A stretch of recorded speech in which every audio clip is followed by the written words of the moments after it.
Les bureaux de vote ont ouvert à midi, heure française, il y a une petite demi-heure donc, et ce sont 156 millions de Brésiliens qui sont appelés aux urnes avec deux choix de société qui sont proposés. J'en parle dans un instant avec mon premier invité. Bonjour Frédéric Louot. Bonjour. Alors vous êtes directeur du Centre d'études de la vie politique. C'est un petit peu la roulette russe entre Jair Bolsonaro, le président sortant, et Lula, président avant lui. Avant d'en parler avec vous, on va écouter quelques Brésiliens parce que les deux camps ont défendu leur candidat jusqu'au bout. Je vote pour Bolsonaro parce qu'il incarne la démocratie, la liberté, pour tout ce qu'il a fait et réussi pendant la pandémie. L'économie va mieux, l'inflation diminue et la situation va s'améliorer. Et parce qu'il mérite de continuer à faire avancer le Brésil.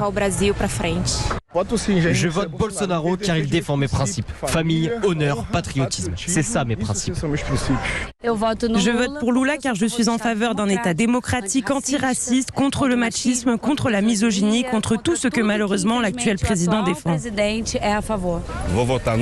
vais voter pour Lula car en réalité ce n'est pas une élection. C'est un choix entre la civilisation et la barbarie.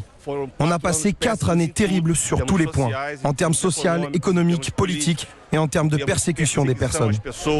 Des propos recueillis par le correspondant d'Europe 1 à Rio de Janeiro, Jean-Claude Gérez. Alors je reviens vers vous Frédéric Louot, avec cette dernière estimation officielle qui donnait Lula vainqueur à 53%.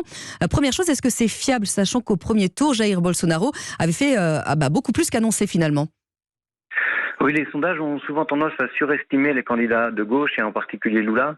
Le dernier sondage le place entre 52 et 53 des votes valides.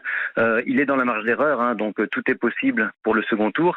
Surtout que la dynamique depuis un mois et depuis le premier tour est plutôt favorable à Jair Bolsonaro, qui a regrappillé un petit peu de terrain pendant la deuxième partie de la campagne électorale dans l'entre-deux tours. Oui, qui a fait une campagne d'entre-deux tours plus qu'offensive. Alors on le disait, on a deux choix de société, deux projets radicalement opposés.